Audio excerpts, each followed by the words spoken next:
టాలీవుడ్ లో యువ దర్శకుడు ప్రశాంత్ వర్మ రూపొందించిన సైంటిఫిక్ ఫిక్షన్ చిత్రం హనుమాన్. తేజ సజ్జా హీరోగా, అమృత అయ్యర్, వరలక్ష్మి, శరత్ కుమార్, గెటప్ శ్రీను, వినయ్ తదితరులు నటించిన ఈ చిత్రం బాక్సాఫీస్ ను షేక్ చేస్తుంది.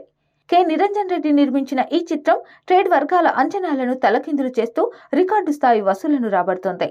హనుమాన్ 60 కోట్ల బడ్జెట్, 28 కోట్ల టార్గెట్ తో పరిమితమైన కలెక్షన్లతో ప్రేక్షకుల ముందుకు వచ్చిన ఈ చిత్రం ఏ దశలోనూ బాక్సాఫీస్ వద్ద వెనుతిరగలేదు.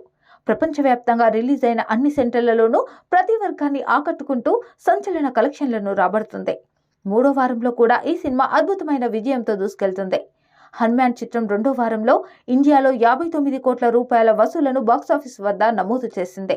తెలుగులో 42 కోట్లు, హిందీలో 16 కోట్లు, తమిళంలో 60 లక్షలు, కర్ణాటకలో 70 లక్షలు, మలయాళంలో 15 లక్షల వసూలను రాబట్టింది.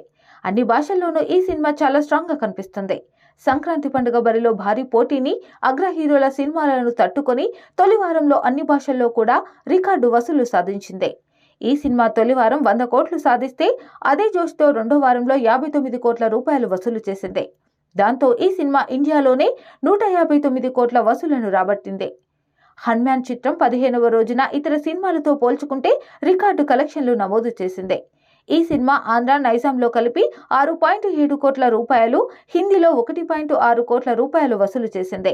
దాంతో ఈ చిత్రం 8.75 కోట్ల రూపాయలు నికరంగా బాక్సాఫీస్ వద్ద రాబట్టింది. హనుమాన్ చిత్రం ప్రపంచవ్యాప్తంగా కలెక్షన్ల వివరాల్లోకి వెళితే ఈ మూవీ ఓవర్సీస్ లో 48.5 కోట్లు వసూలు చేసింది. ఇండియా వ్యాప్తంగా 175 కోట్ల గ్రాస్, 150 కోట్ల షేర్ వసూలు చేసింది. దాంతో ఈ సినిమా ఓవరాల్ గా 225 కోట్ల వసూలను నమోదు చేసినట్లు ట్రేడ్ వర్గాలు వెల్లడించాయి. ఇప్పటికే ఈ సినిమా భారీ లాభాలతో కొనసాగుతుంది.